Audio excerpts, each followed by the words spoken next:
How's it going, everyone? Thank you for joining Shop Talk Live. My name is Rick Ramirez, also known as Rick's 2 Cents, along with my fellow co-host Steve from Steve Makes Everything. Howdy, all. And Skylar from Eward Woodworking. Hi, everyone. Yep. So if I'm freezing, I'm sorry, guys. Man, it's been a struggle. But, so Skylar, I want to say congratulations. I saw you hit, what is it, 1.7 million? I don't know. 7.1 million views. I don't remember. Yeah. But Nice. thank you. I saw Steve is coming close to the 100,000 subscribers. Yeah. Did you make room on the wall for your big plaque? Well, so these numbers I showed you, I'm actually going to put my score back there someplace, more because I want to make a sign than say, hey, well, look at me. Yeah. But yeah, I don't know. No, they'll That's send a me big a plaque. mark. If I get to 100,000, they'll send me a plaque. Yep. You got to make space on the wall for that. Yeah. It's,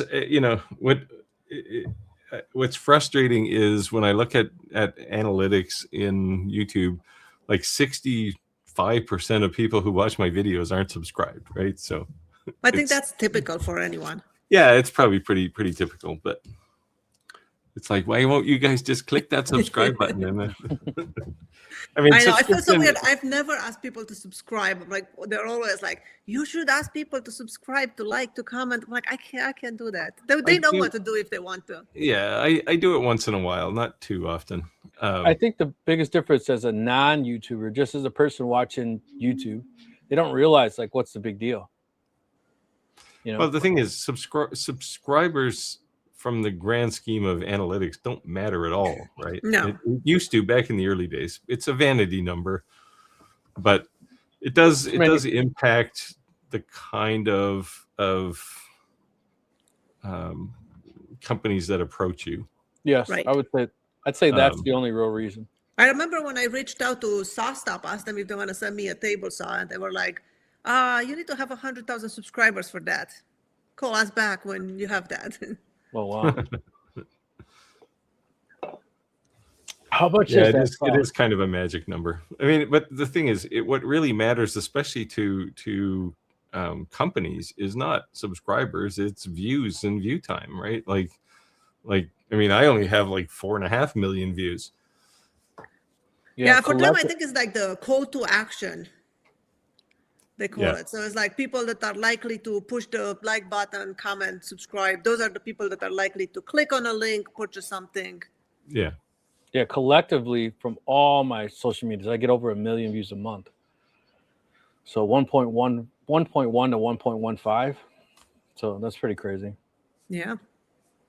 So Chris said, good day from Good Down Under. Hello, Chris, a loyal watcher. Good day. Tony, hey. Tony has done it again. You guys remember that song?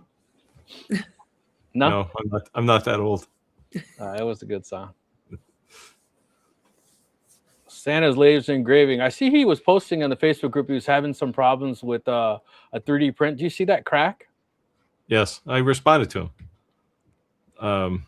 I think so he's using carbon fiber, PLA, which I believe has the similar characteristics to ABS, right? So it shrinks fairly significantly. And if you have maybe like two perimeters, it's probably not strong enough to hold it together.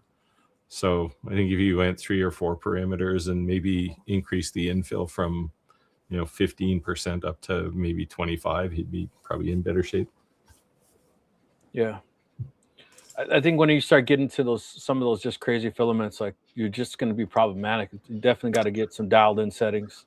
Yeah, well, a lot of it depends on the printer too, right? Like he doesn't have a temperature controlled chamber on his printer, so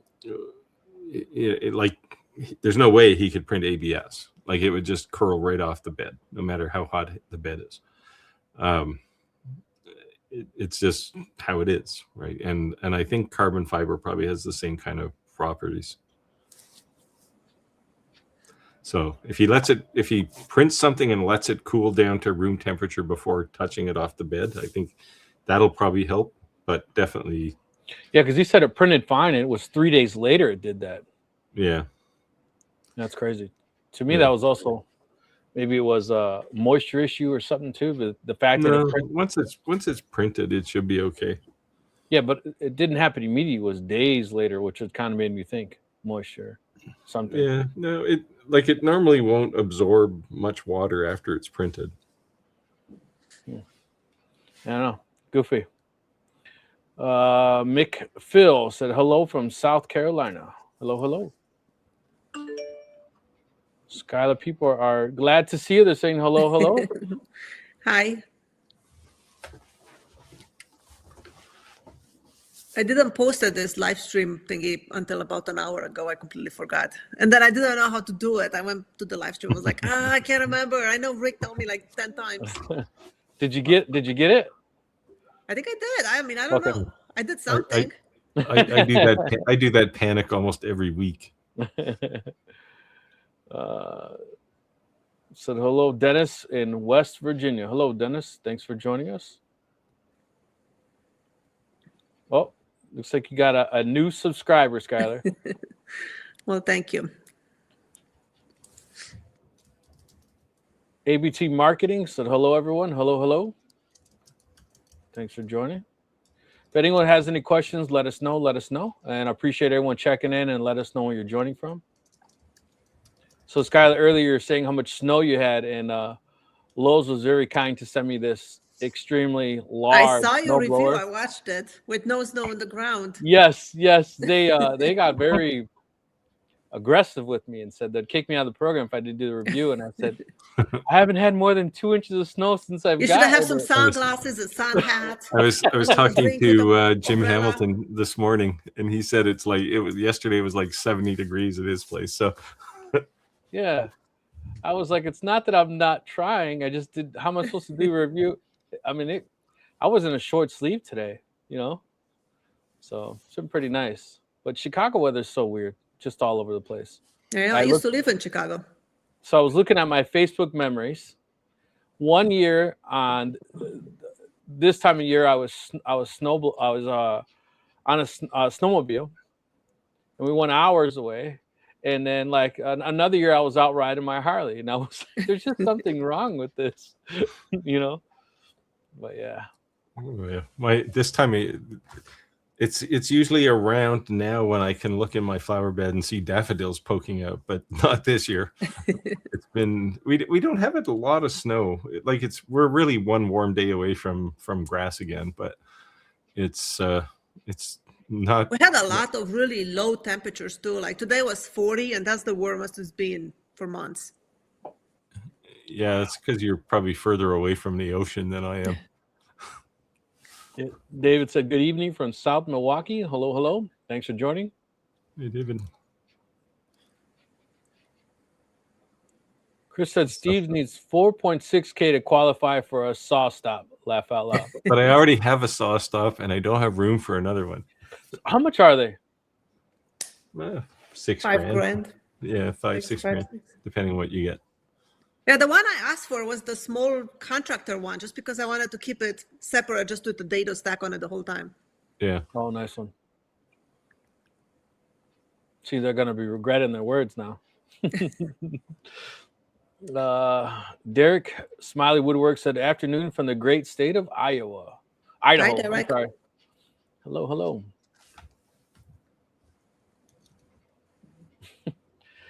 This one's funny.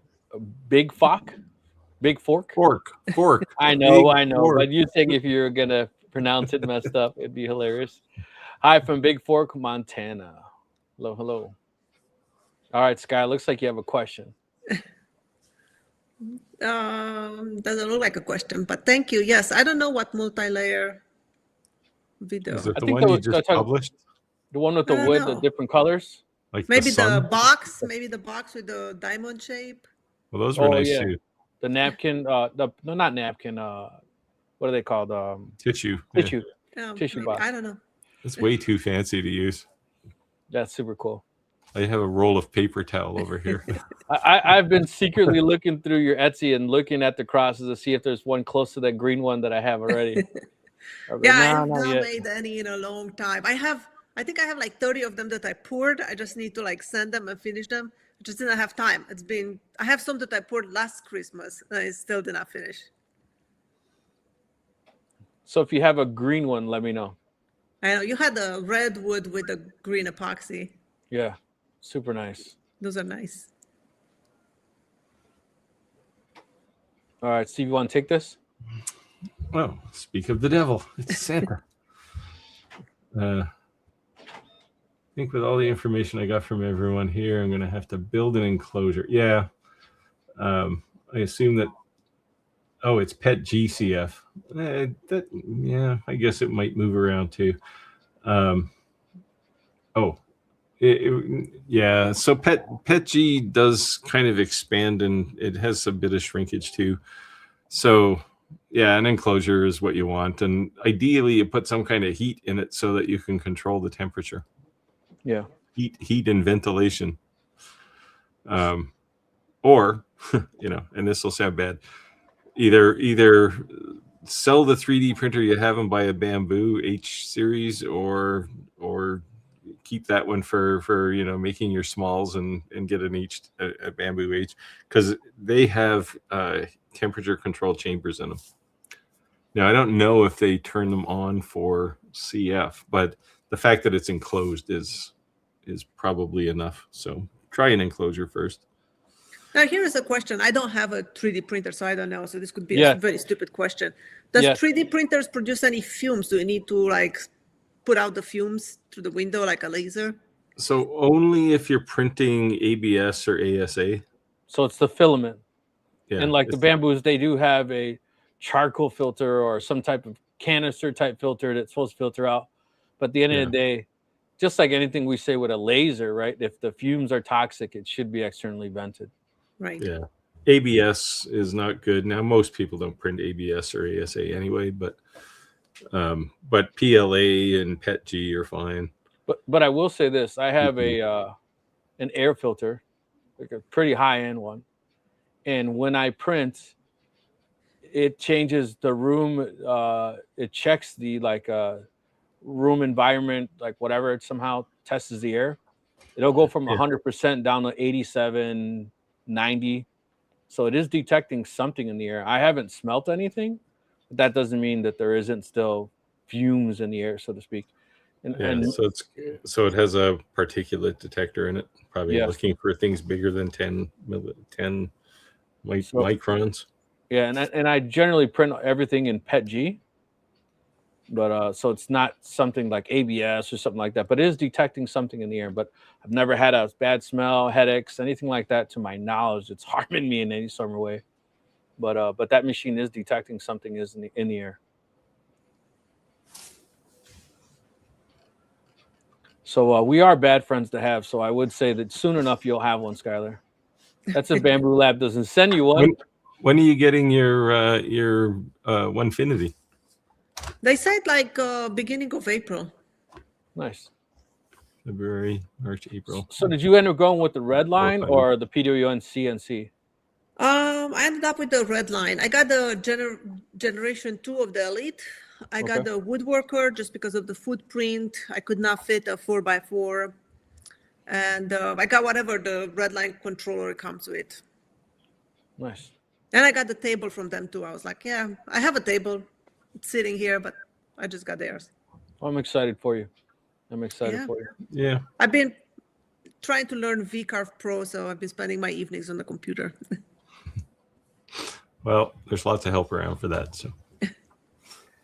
So, Wade Customs 3025 said they had to build 1,000 pulleys from wood too. Not sure what that's reference to. 1,000. Oh no, it was about the previous thing here about this building a 73-foot schooner. Did you look at that? That was the first part of that message. Oh, I must have missed it. Go ahead. The wildest woodworking thing that has happened to me is I walked into a building looking to buy some pine, and Buddy and his wife were building a 73-foot schooner. He must be an East Coast guy. What's a schooner? They had to build 1,000 pulleys. See, that's a perfect example of why you want a wood lathe. What's a schooner? A boat. Oh, It's a 3-mast ship. 3 masts, I think. ABT No, it's a Marketing. 1-mast. I'm grateful for moving to South Carolina 5 years ago from Chicago area, where I was raised and lived there for over 40 years. Yeah, the weather in South Carolina is nicer, except during hurricane season, of course. Yeah. Tony said Cleveland's up to 4 inches. I'm assuming you're saying that's snow. The daffodils, the flowers are up. Yeah, they're usually up here. Like, we have a bit of a microclimate here, and especially right where I live. Like, you go 10 miles each direction, and the weather's quite different. But not this year.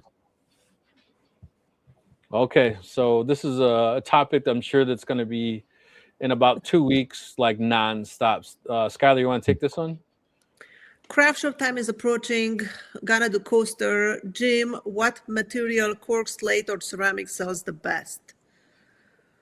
I've tried to sell coasters. I never made them out of wood, cork. I didn't engrave them. I tried to do the UV printed ones. And the last craft show I went to, I brought a whole bunch of them. And I had designs with hummingbird photos that I took, chipmunk photos. I had some crazy chicken kind of clip art. The chickens ones, they all sold. Everything else did not sell. So I eventually just gave them with orders, 1 coaster on each order, and got rid of them. Yeah, I would not take Steve's advice because he's big into selling coasters, and he'll try to convince you not to sell them. No, I was about to encourage Tim because he's got an X-Tool apparel printer. So, Tim, you've already got the right tool for it. Don't make those Toronto Maple Leaf coasters like the one I gave you, though, because you'll never sell any of those. Nobody likes the Leafs.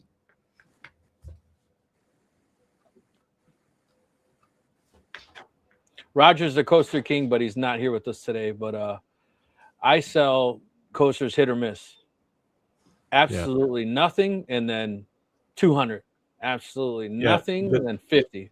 The thing is, with coasters at craft shows, at craft fairs, there's going to be tons of people there with the same laser engraved coasters, and that's a problem, right? That's why I was suggesting, Tim, look at your DTF, and they work really well. They stick on pretty well. Coaster sales with me have been business to business. Yeah, or just companies with their logos. Anytime I do that, it's the same thing. I don't make a lot of coasters, but I get trapped every now and again. Yeah. I had some on my website, on my Etsy, and then I took them down. I'm like, I'm not posting them anymore. They're just bringing my stats down.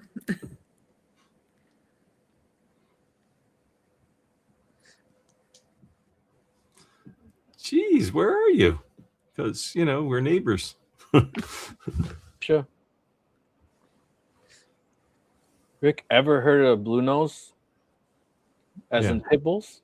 As in the ship? No. Oh, you got to come to Nova Scotia, man. You can see it in the harbor. You can, back in the 20s, I think, 20s or 30s, it won the America's Cup. Well, I'm definitely younger than you, so I wasn't around in the 20s. Well, neither was I. Neither were my parents, just so you know. I'm just kidding. Rick said, greetings from Fish Lake, Indiana. Hello, hello. Fish Lake is becoming a standard spot for Wednesday nights. Yes. You want to take this, Steve? Jim says, hello from Chicago. Steve just, he's telling me he just sold 200 more coasters at a restaurant where he was having dinner tonight. Awesome. Congratulations. Yeah, I had a conversation with Jim today about glass engraving, and he's coming to the conclusion that I came to probably a year sooner than he did, which is stay away from glass. Yeah, I think the biggest thing that we've had the conversations over the past is restaurants are using the cheapest glass they can get, and there's not always great consistency in the quality of the glass itself. Yeah, but the thing is, even if you go to like restaurant supply places to buy glassware, it's going to be the same as what Yeah, the no, agree. restaurants use, right? It's no cheap. different than dollar store. Yeah. Yeah, It's the same stuff because they go through probably 10 of them every day, right? They break them. Exactly. So, yeah, it's, I don't know. It's just like if you're engraving a logo on the bottom of a glass or something, maybe, but wine glasses, and Jim was telling me about the wine glasses he's been using, which have, I mean, they're obviously round because they're wine glasses, but they also have a curve up the glass because they're wine glasses, right? And you're fighting two angles, and man, it's just a problem, especially with a UV laser, which is the only thing you can really engrave glass with. So Chris said, if you do coasters, do them all, but feature which ones nearby stalls are not doing. Yeah. It's the downside of laser engraving is when you go to a craft market, everybody's got one now, right? Because they're basically, for a while there, they were practically free, so people bought them by the handfuls. I'd probably make more money unloading all the coasters I bought when they were cheaper before the tariffs. I think I still have like 10,000 of them. Yeah. I got them so cheap. Jim's actually buying his from some place in Canada. Some big coaster retail or wholesale place. Yeah, mine was the Alibaba special. Tim says he's going to make Team Canada Olympic gold coasters. Confident in the gold comment. Looks like you're up, Skylar. Hello, Skylar. Do you have plans for making your 35 inches cross? Yes, I will post it tomorrow. So check out on my website tomorrow. I'll put it up. Crosses are amazing. I own 2 of them, and I'm asking to buy a 3rd. So I think the hardest decision was I couldn't decide, so I just got 2.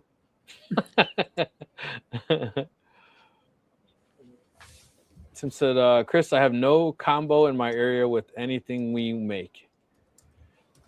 Competition, I'm assuming, yeah. Trade shows are just hit or miss, right?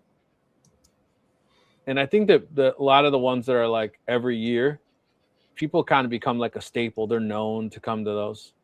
I only do one now, like every year, just because it is my kids' school, so I help the school and stuff. But other than that, I don't do it anymore. Last year or 2 years ago, I did a craft show every 2 weeks. Learned a lot from it, and also decided not to do it again. So from purely financial, was it not worth it? It was not worth it. I would go there, spend all day, spend the day before that packing everything. You go to the craft show, you make your sales or whatever. Then the next day you have to unpack, you have to do your inventory. Since I'm selling on my website and Etsy, had to make sure that I remove them from the website and the Etsy shop, everything I sold. And in the end, I think I was making more money what I was selling online versus what I sold at the craft show for those 2 days, 2-3 days. So did you walk away with any customers who didn't buy anything but circled back, bought something after the fact? Or was not? I did. I had a few people that got a business card, and then they emailed me and I said like, "Oh, I saw you at this show and stuff. I want to buy a cheese board or something." It was nothing big, but there were a few people. Yeah. I think the most useful thing that I got from craft show, it's seeing people's expression and trying to read them. They look at your tables. I always bought 2 spots, so I had 2 big tables, and you see what they're looking at. You see what they like, what they don't like. Maybe they don't buy anything, but you know exactly what they loved. So then those would be good sellers. Maybe they couldn't afford it, but somebody else will buy it. Yeah. And I had a few pieces where people were just like, you see them just walk by, like not even looking, almost, and they stop and be like, "Ooh, that's interesting." And they might not buy it, but they stop, and that just tells me so much about that. So I just learned kind of what sells, what doesn't, what people are looking for, what people couldn't care less about. And that was very, very useful. Good feedback. That's the big benefit for craft markets, right? Like cheese slicers. I had cheese slicers with the same hardware, but some were silver, some were black hardware. Nobody likes the silver hardware. I don't think I sold 1 or 2 of those. Everybody wants black. Some person at the craft show asked me if I can swap the hardware because really like this design of the wood, but does not want the silver, wants the black one. So yeah, but it's just a good place to get known, right? And especially woodworking, because like fine woodworking, the kind of stuff you do, as opposed to, you know, somebody who can make a chair. People will remember, right, when they say, "Oh, I want to hang something on the wall," and I remember seeing this thing, right? And if you have cards handy or something, they can. Yeah. This year, when I did the craft show, I sold a ton of cutting boards, which I never sold the craft show before. But it just so happened that this particular craft show used to be this guy. He would sell cutting boards for cheap, for $40, just like a few stripes of different colors. And he was doing this craft show for over 20 years. So every year he was there. He had his table right at the entrance, selling a ton of cutting boards. Well, it turns out that the poor guy, his shop burned down in the beginning of the year. And so he does not have a shop, so he has not come to the craft show. So then I sold out of all my cutting boards because he was not there. Where were you the night of the fire? Eliminating the competition. I'm just kidding.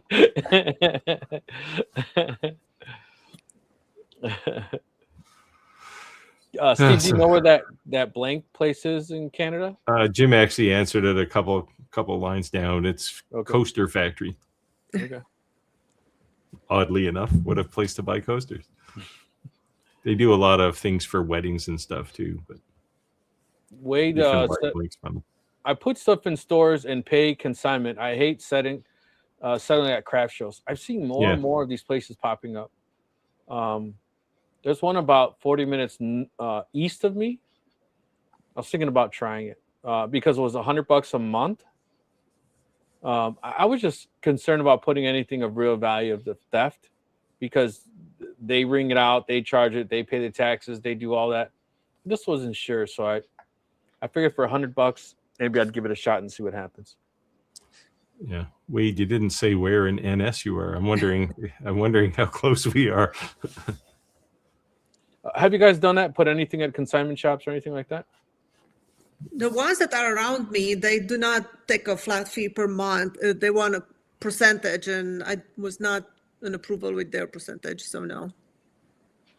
Yeah, I don't make enough of any one thing to put them in consignment. It's all custom, so. You're up, Steve. Hey, Velf. Hey, friends. Thoughts on Creality Filament Maker and Shredder? So on the 25th, my Creality Filament Maker video will go live. As far as, so I was talking to the Creality guys a week ago, and I said, how many of these things do you have out to YouTubers? And the guy goes, he puts his finger up. I said, like one other one? He said, no, yours. I went, wow. So as far as I know, I have the only one out there, which is kind of cool. Cool. I don't have the shredder yet. They're going to send it to me when they have one, but the filament maker works. It makes filament.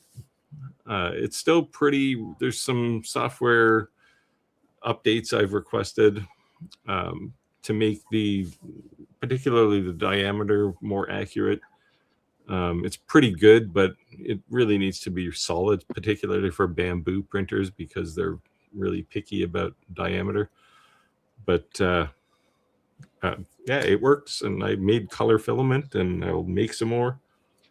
To me, my thing is, the only way I would ever think that it'd be worth purchasing, or you'd want to purchase something, is if you were making custom products for customers who want that print logo Pacific color.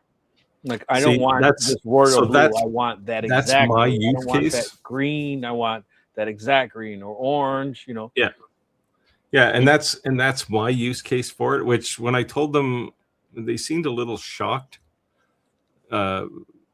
like as far as recycling, I mean, sure, I'll recycle only because that filament becomes essentially half price, because you still need to put PLA, like fresh PLA beads in, about 50-50. But so that makes a roll, less than $10, right? So it's worth it. So plus you're keeping it out of garbage, and because here I can't recycle PLA plastic or any 3D printed plastic, which I think is crazy. But I just think as in the shop, we have all these different tools we're using. We're using lasers, CNCs. I mean, we're doing woodworking. We're doing artwork. I mean, just creating my own filament when I can just go to Amazon, being lazy, and it's here tomorrow by 4:00. Unless I really needed to do, unless there was a need to do it, I wouldn't. But by contrast, you could have it in an hour, right? Yeah, but I just wouldn't. Or if you only needed 100 grams of something, you could just make a small bit. You don't need a whole roll, especially with custom colors. Yeah, no, I'm saying other than wanting a custom color, I really wouldn't see, but a custom color, you really had no choice. Like, I know. I'll recycle because I do a lot of prototyping stuff, and you go through just a ton of stuff where you make something and it screws up, or you make something and then you show it to the customer and they go, oh, it's not quite right. I want a millimeter off over here. So you got to print it again. And it's just ongoing. So, I mean, I'll make a whole bag of garbage sometimes doing a prototype, right? So I'll use it for that for sure. But for me, the real use case is, you want, Pantone, whatever color. Yeah, I can make that. Right now, making colors it's a science. It's an art. It's not science, right? Like it's 3 grains of this color and 3 grains of that color, and you get the actual color you want. But as of today, I now have a scale that can measure down to a half to 5/1000ths of a gram, because you're putting, like, if you're making a kilogram, you're only using 10 to 20 grams of color in there. And if you're mixing, all of a sudden it's not 10 grams, it's 1.3 grams, right? So you need a good accurate scale for it. So becoming somewhat of a chemist.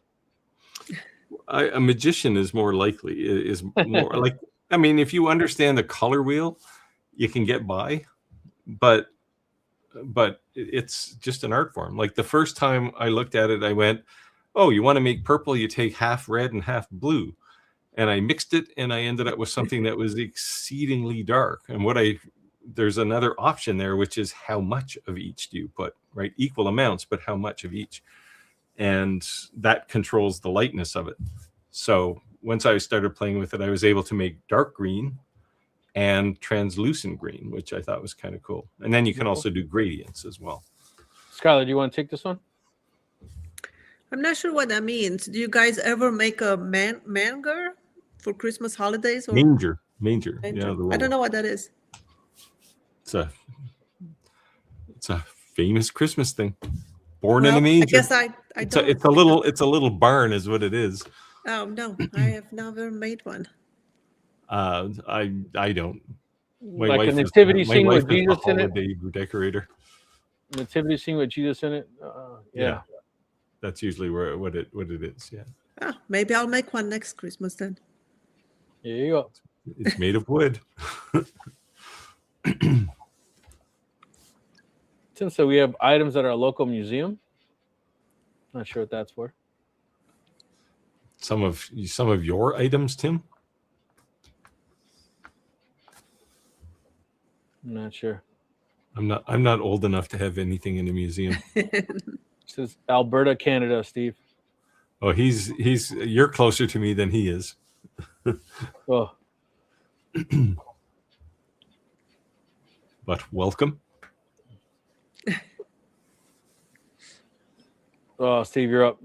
Dolph says he's excited to see that video. He put put my deposit down. Oh, did you use my code at least? Actually, I don't even think it's an affiliate code. It's just a thing that points at their Indiegogo funding page.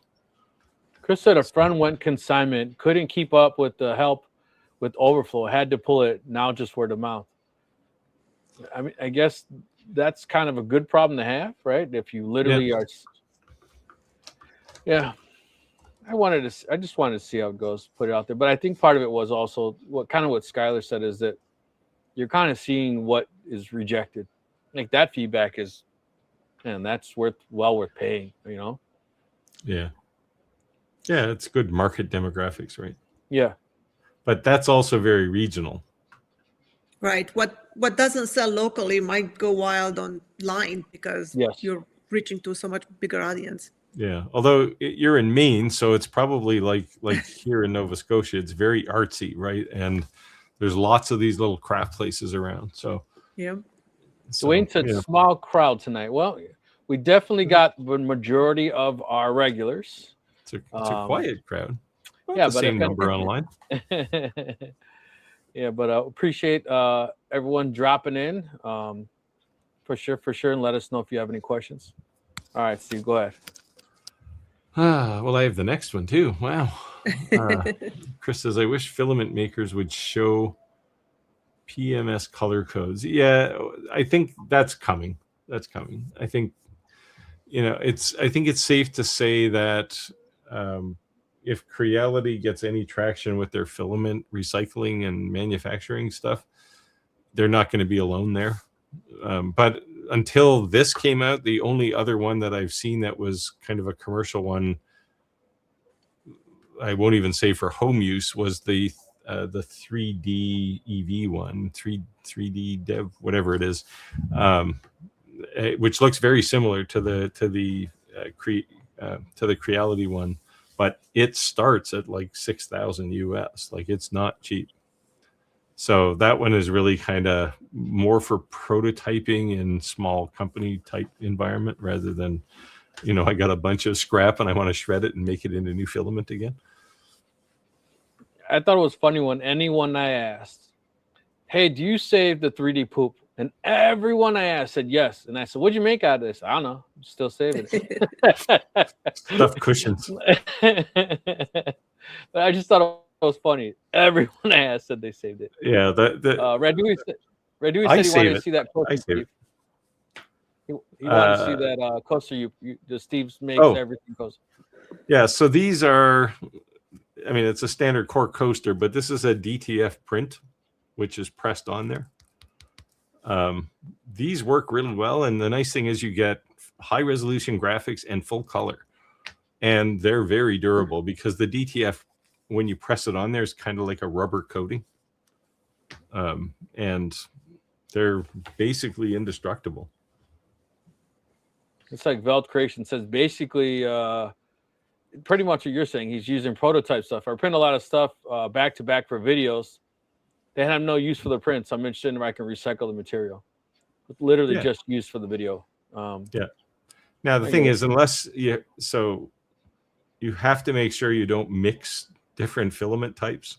So like if you have PETG, don't mix it with PLA because you'll have this filament that wants to break apart on its own, right? So the Bamboo Lab, if you're watching this, Skylar doesn't have a 3D printer. I don't want one. To be clear. If you do want one, Skylar, let me know. I have a contact. Yeah, she wants one. I don't. You know what I like about the 3D printer, Skylar, is that everything we use, we have to kind of babysit. There's nothing in our shop that you can completely leave your home. A 3D printer, you can. CNC is pretty close, but 3D printers are. What's the worst that happens? You get a big clog of plastic, right? Yeah, you can literally set something for 3 days and just go, whatever. Yeah. Now the downside of 3D printing is you could well have to let something sit for 3 days. Yes, it is so slow.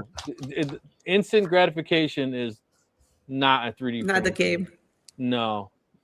Yeah. Even a Bamboo nice printer is still so slow.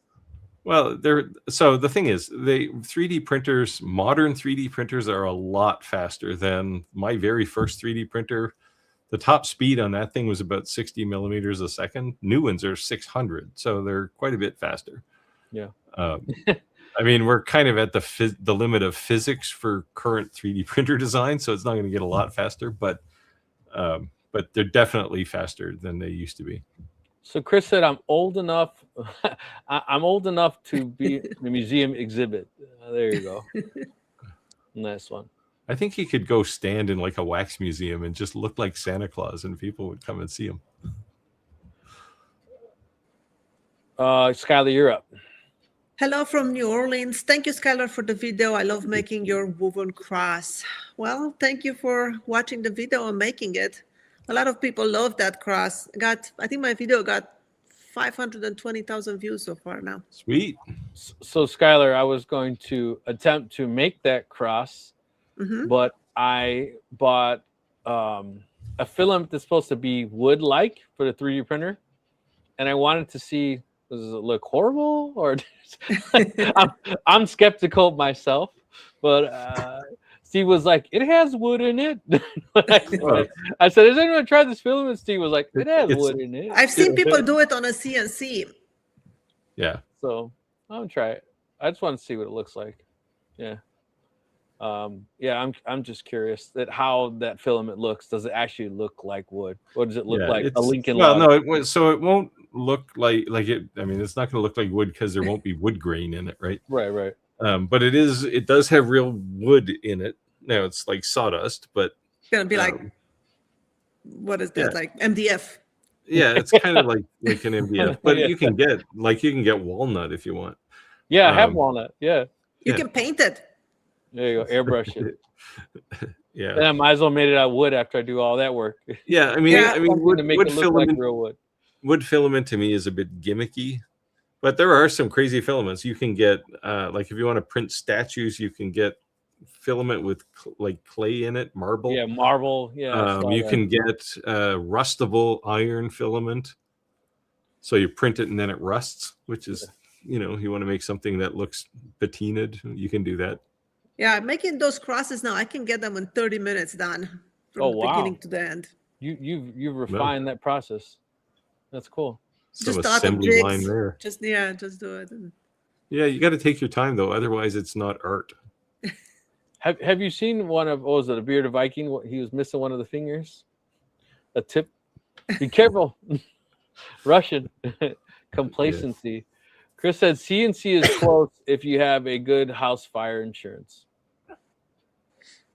Yeah.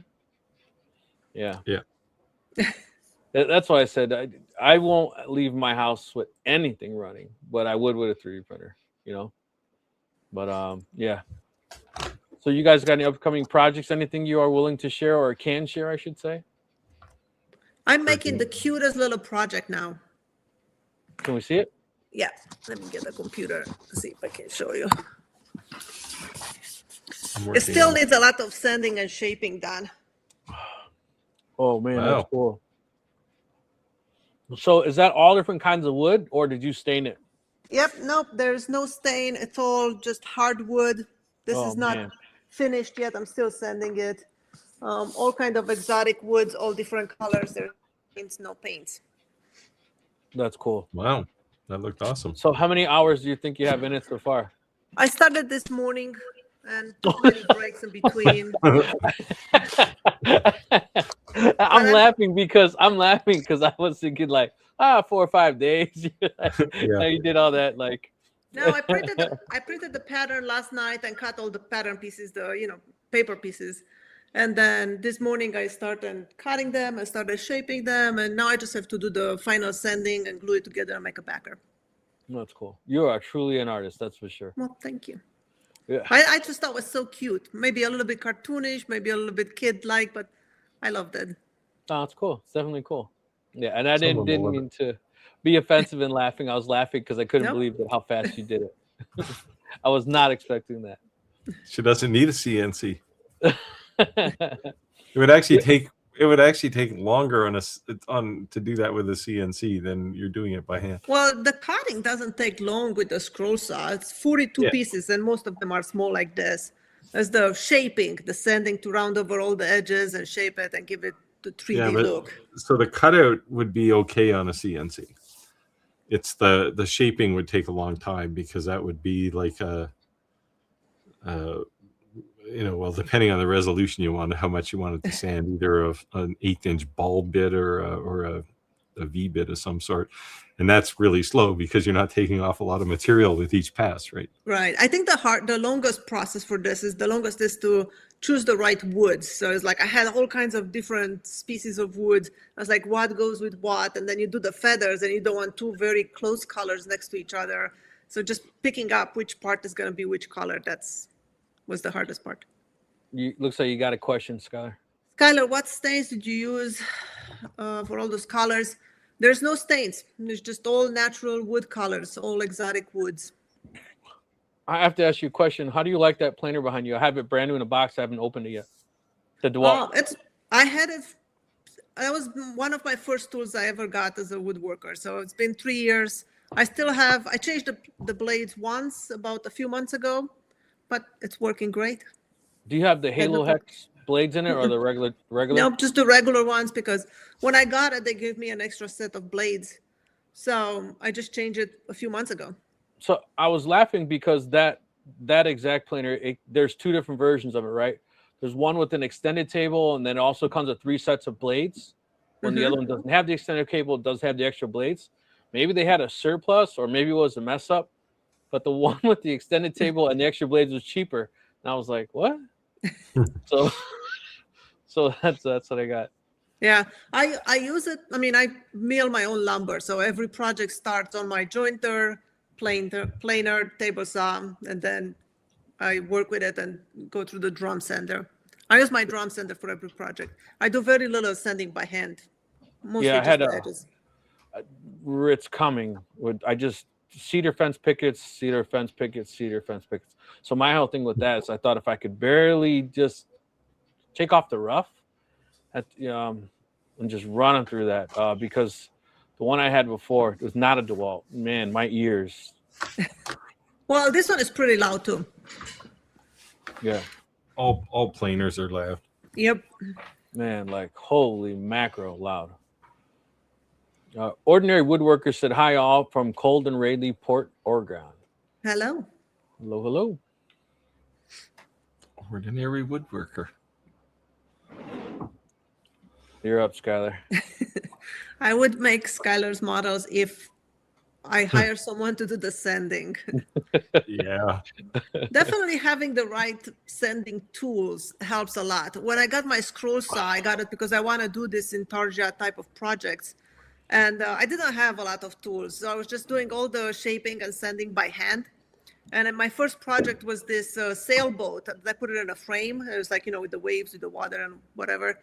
And my brother has that pieces on his wall. But it took me a week to sand. And it's a very simple project. There's only a few pieces. Maybe had like 15 pieces. It took me a whole week to shape and sand by hand. I was like, oh, forget it. I'm not doing this and doing something else. But now having more tools and getting a little bit of the technique down, I find it pretty easy. That's cool.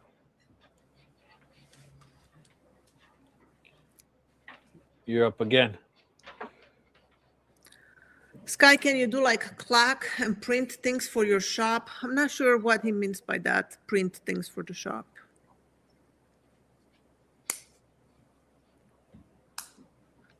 Kevin said, good evening, everyone in Connecticut for this week for work. Hello. Thanks for joining.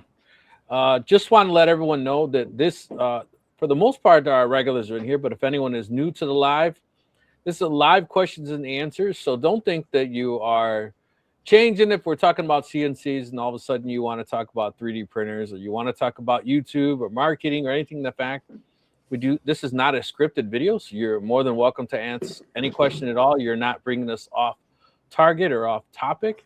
If you're also wondering why we read these comments, it's because a very large portion of people are working and they're listening, and then they chime in when there's something that they want to come. So we know you can see the comments, but people can't see the comments if they're just listening.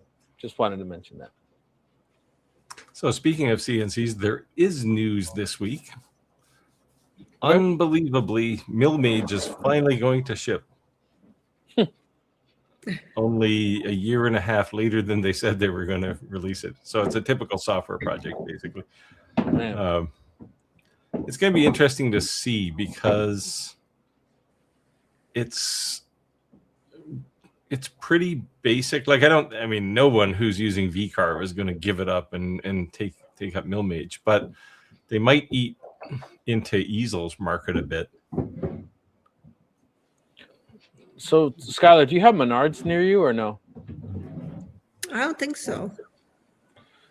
By me, there's Menards all over the place, but on social media is going absolutely nuts because I know you mill your own wood, but like any kind of like tabletop rounds, anything from like I think 6 inches to like huge, like literally a full size table.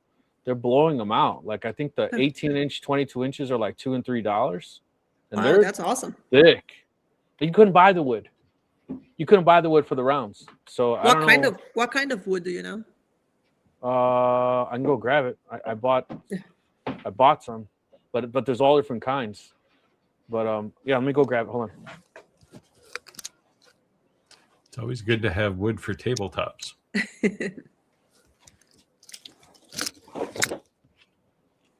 My desk here is because I wanted to have a raise and lower like power because sometimes I like to stand. These were 15 inches. It's a table I bought at the tabletop I bought separately from the legs. 15 inches says made in Brazil. What is it? This is pine. Pine. But they have all different kinds of wood. I just got pine. But literally on Facebook, like people are like, you can make with those things. You can make like plant stands. Yeah, I even thought I can use them on the CNC to create some kind of design, you know. So, but for a couple bucks, I was like, I couldn't buy the wood for that. Put it on your CNC and make a really big coin. Yeah. Yeah, I was thinking of the Union logos for sure. Yeah. I would make it into a plant stand and paint it. Okay. Hi from Northern New Jersey. Where are all three of you from? Steve, you want to start? I am not from, but I am in Nova Scotia, Canada, about 2 miles from the Atlantic Ocean. And I am in Maine, Yarmouth, Maine. And I am in the Chicagoland area.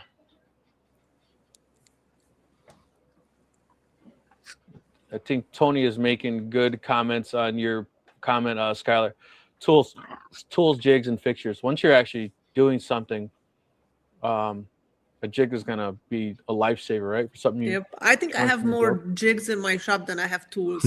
I have a lot of tools. Yeah. If you think you're ever gonna make more than one of something, build a jig first. Yeah, and you know the thing too is that it's frustrating at first because that getting that jig dialed in right takes time, right? But then once it's dialed in, like that is so drastically helpful. Yeah, I remember my first table saw sled. I think I made like 5 of them until I got one that is perfectly square, and took me forever. And now I could probably get it done in half an hour and get it perfect. Radui said, since it's slow, can you talk about DTF machines, what to look for and avoid in general pricing and recommending machines? So what I would say when it comes to DTF, that you should buy nothing with less than 2 print heads. If anything less than 2 print heads, if you're printing over 15 shirts, forget it. It's made, that's a cricket, right? It's made for something you want to do onesie twosies, and that's it. I would also say that you want to get something at least 16 inches wide. The reason that I say that is because if you plan on printing any shirt over an XL or 2XL, you're not going to be able to. when it comes to inks, there's a huge difference in the inks. So a lot of times these manufacturers sell their own inks. I'm not saying that you can't go outside of whoever is selling you the printer, but at least stick with their inks first, because if you try somebody else's inks and you ruin that print head in that printer, they are not going to warranty you or help you at all. At least if you use their inks and then you ventured out, you can, but I would start with their inks first. That'd be my suggestion. You do not need a shaker. There's plenty of different ways that you can dry and cure your prints, but if you are, again, going to be printing massive amounts of shirts, it's definitely something that you want to get. But keep in mind that these machines get very large, and the shakers get very long. So I have a room that's dedicated. That's all that's in there, and it pulls a lot of power. And the equipment is very sensitive as far as temperature, humidity. Like climate control is definitely something that you want to maintain in that room for those printers if you want longevity of the print heads. So what do you do, because the white especially tends to plug up the print head if you don't flush it on a regular basis, right? You don't use these things every day, I'm guessing. So what I do is that you buy 2 sets of cartridges. You have your cartridges that actually has your ink going through it, and then you have a ink cartridge with nothing in it. You pull your cartridges and you put them up so that they're not going to pull down, and you put your ink cartridges in that that are empty and they're filled with cleaning solution. You run print head cleans and you flush your machine, and the only thing that's in it is the clean solution. And that's how you're going to leave it if you're not going to be using it all the time. Yeah. And then you just shake up your inks, put them back in. And the real question I was asking is if you put the cleaning solution cartridges in. Yeah. So some people call them dampers or cartridges, but the cleaning solution cartridges are really what you want to get. Whites, they expire. All inks expire, but white specifically, if you use past the expiration date, they're going to bind, cause all kinds of issues. Colors, they can be years expired, and it probably wouldn't even know it. And they are water soluble inks. So you also want to make sure that once you open that container, that you try to use it, dump it as much as you can or seal it really good, because if the water starts evaporating in that ink, it's not going to have consistency throughout it. I think the message here for Radu is that these things are not zero maintenance, right?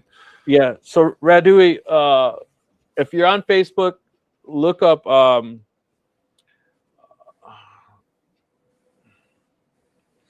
me see if I had it here.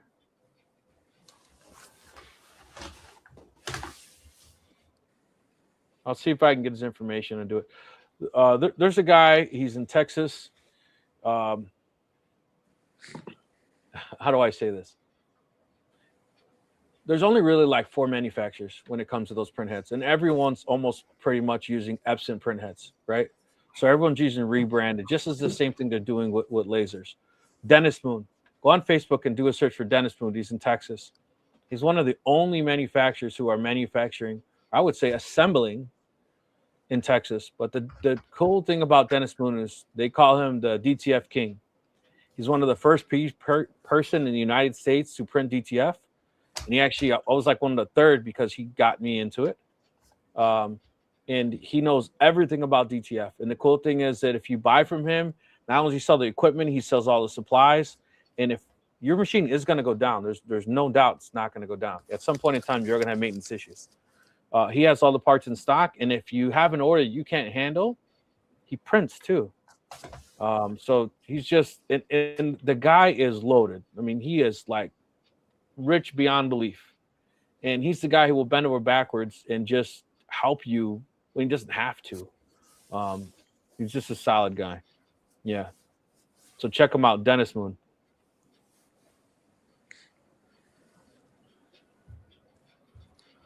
Let's see. Wade said, just subscribe to Rick and Steve. I was ready to subscribe to Skylar. Thank you. Appreciate it.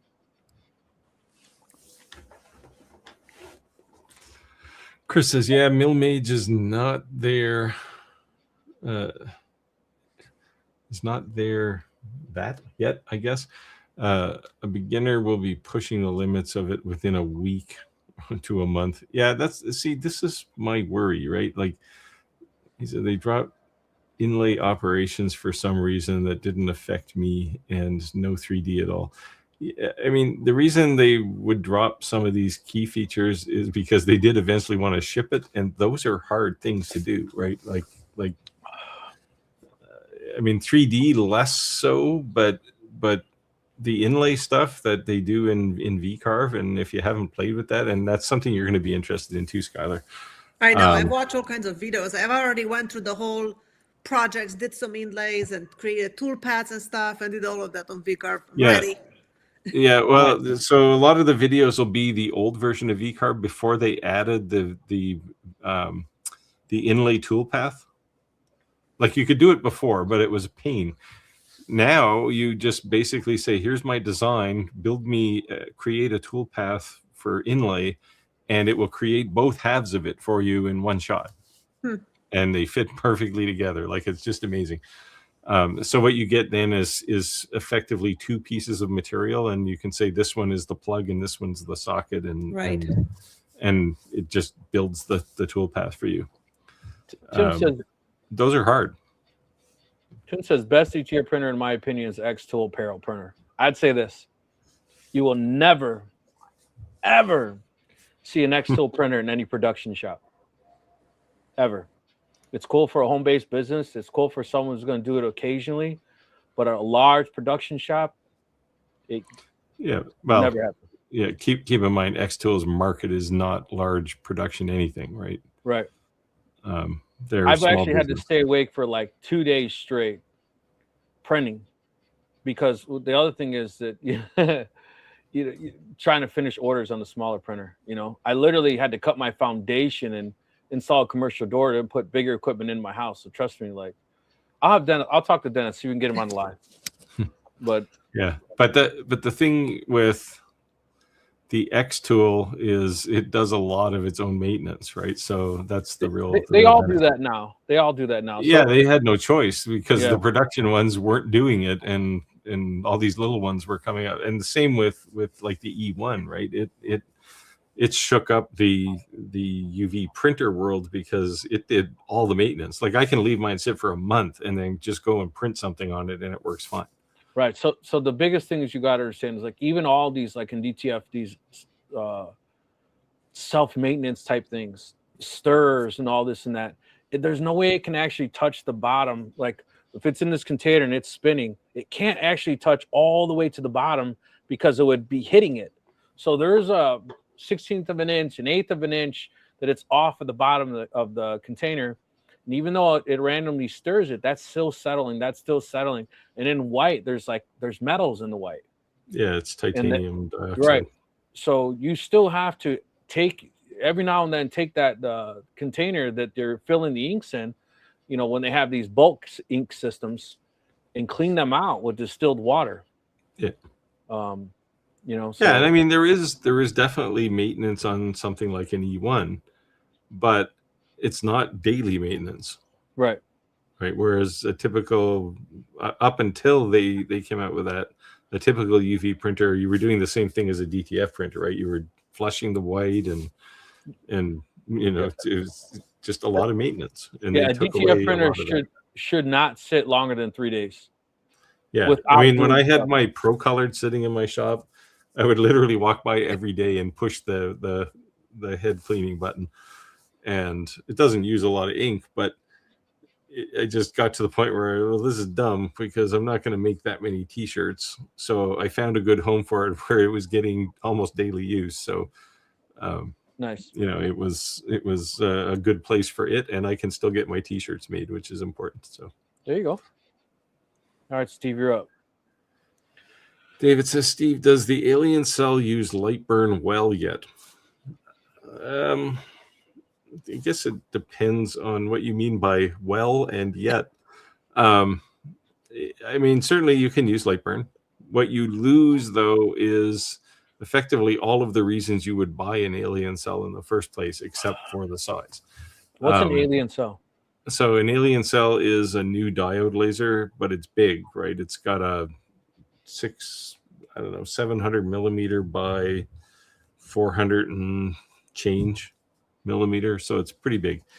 And it's got a dual camera system in it, which only works with their software. You can't use it in Lightburn because Lightburn doesn't know what to do with two cameras. And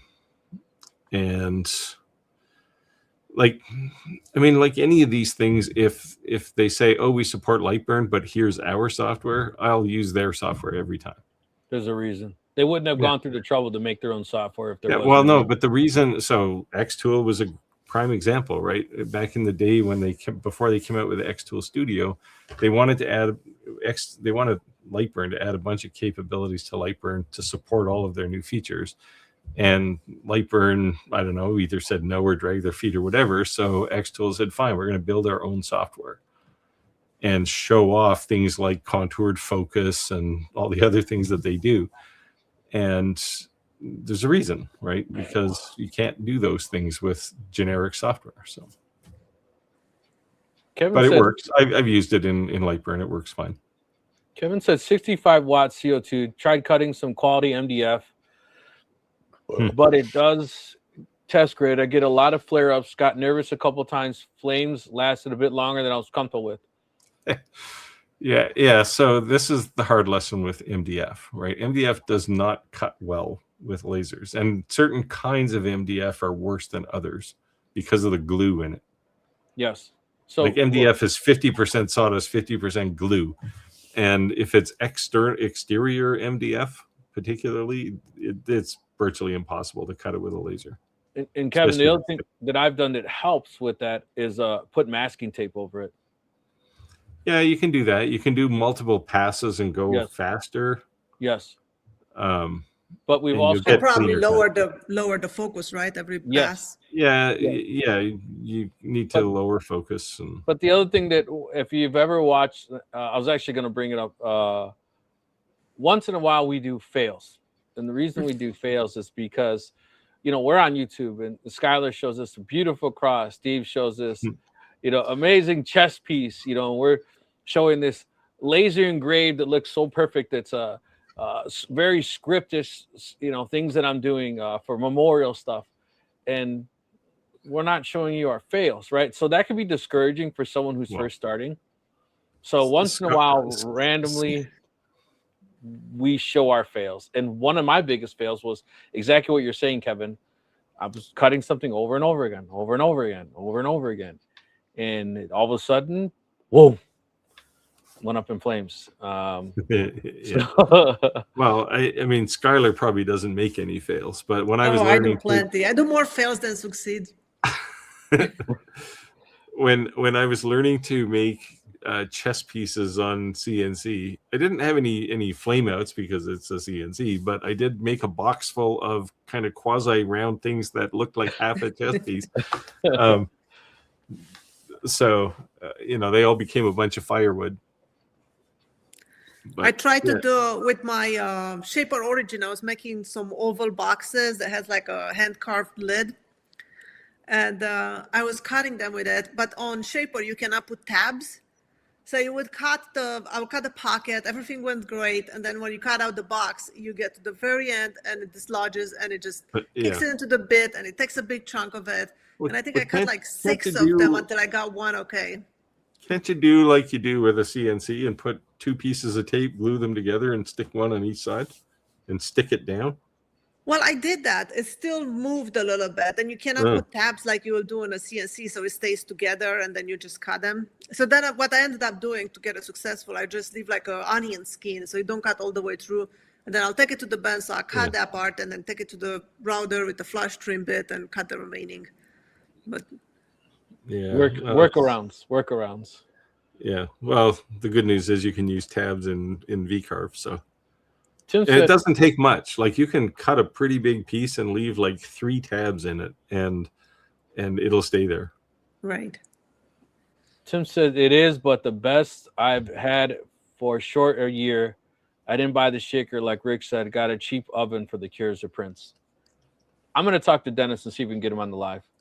You guys can pick his brain, and I'll put money on it. There's no one who's gonna be able to give you better answers to DTF, DTG, silkscreen, apparel.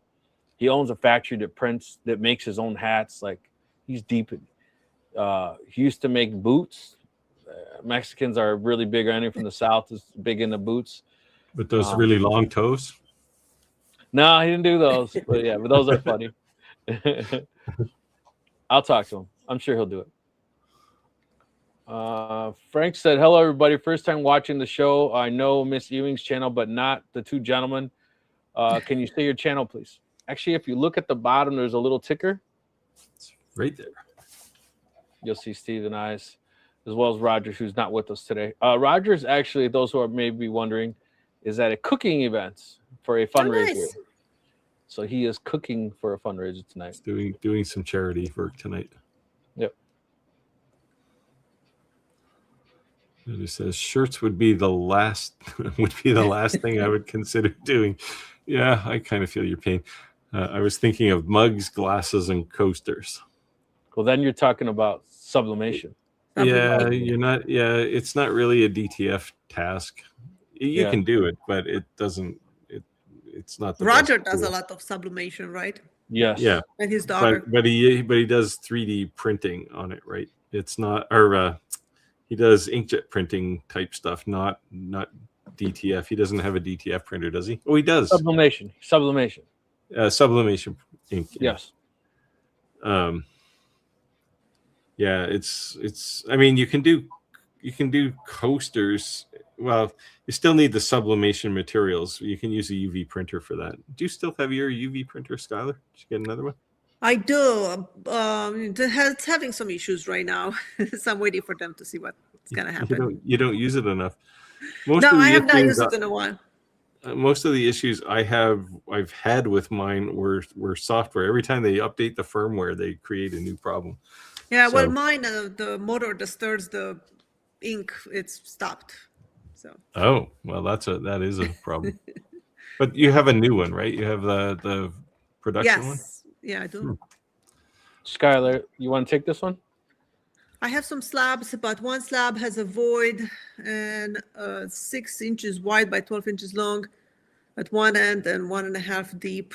The other end, it's gone up to nothing. Do I need a deep pour epoxy?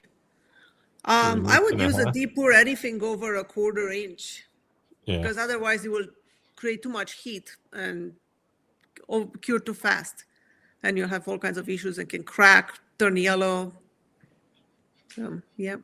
I generally only use deep pour because it takes 2 days for it to cure, but you don't have to think about it, right? I would not use deep pour if I just feel a small crack, or if you do a top coat, then you'll use a tabletop epoxy. But other than that, pretty much always a deep pour. And it's easier to get the bubbles out because they're so much thinner. Yeah. You put them in the vacuum pot, and 5 minutes later, it's completely clear. Is there a certain brand that you prefer when it comes to epoxy? I've tried them all. Every single one of them. I had a few companies send me some for reviews too. My favorite one was actually from Canada.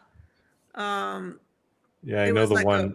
It's the one I like too. I forget what it's called. It has the works in the cold weather, because I was putting a lot of epoxy before I had a heated shop. They have the cold weather slow cure. Yeah. What is it called? I forget, ice epoxy. No, not ice. No. Because that one's here. There's another one though, which is the other one I use a lot of. Although I haven't done a lot of epoxy stuff lately. Surprisingly enough, I had some epoxy. I hadn't tried it yet, and my daughter was trying it. So I was like, oh, nice. Yeah. I was going to tell her, actually, Skylar, to message you. I hope she's wearing a mask and gloves and all that stuff. Yeah. Chris said, cutting MDF on a laser is an art form. Yes. Yeah, it's a borderline impossible. It's just not a good material to work with on lasers. Go and take this, Steve. Ordinary Woodworker says, I think Craft Closet sells quality 1/8 inch MDF for cuts. Oh, that cuts well on a diode. Not sure how it cuts on a CO2. Well, if it cuts on a diode, it should cut on a CO2. Yeah, the real problem is it's like trying to use hardware store acrylic, right? It's just not the right material. Yeah. But they do make MDF that you can cut specifically for lasers. It's a little more expensive, but yeah.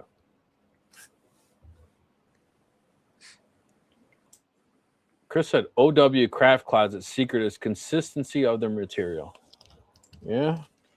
Yeah, and that's, you know, this is the a lesson to find good suppliers, you know, because when you find one, you know, they always have good material and you can count on it, especially if you're doing, you know, commercial kind of work. Have you heard of these brands, Skylar? Yep. Not Westbond, but Total Boat. I used a few of their epoxy, and the Total Boat is totally fine. Their tabletop epoxy, I'm not a big fan. I feel like it's yellow right out of the can compared to other ones, but it's nice. I make want to run over and grab and see what I got. Let me see.